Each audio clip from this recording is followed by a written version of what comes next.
What's up, guys? Welcome to this review and reaction to episode 2 of Star Wars The Bad Batch. Can't remember what it was called. The first one was Aftermath, I think.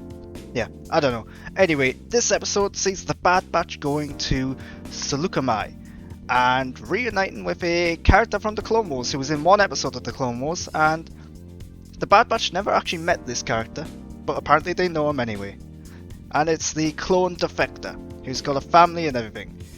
Here we find out that the Empire is now starting to establish itself and starting to take control and take records of everyone.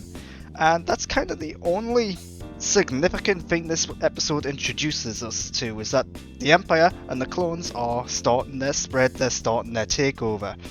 This felt very much like a classic episode of Star Wars The Clone Wars, where not a huge deal happens, but it does explore a certain area of the galaxy.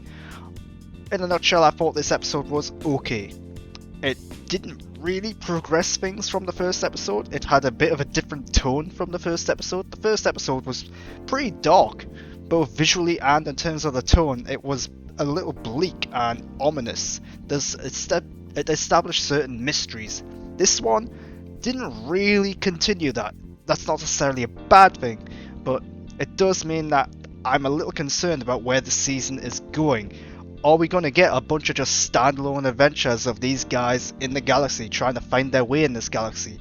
Or are we actually going to be addressing some of the key mysteries and the key stories and characters here?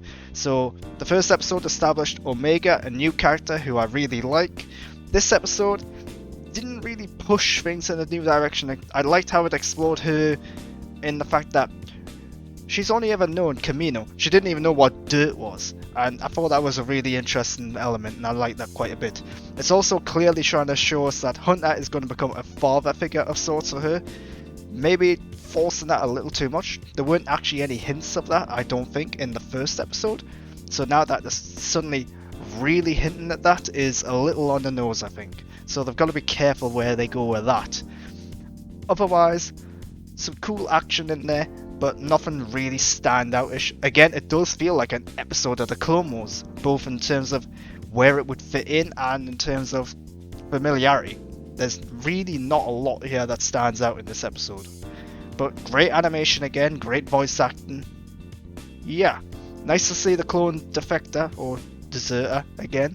Not a character I expected to see once more, although it would have been nice to have some sort of explanation of how the Bad Batch knows them.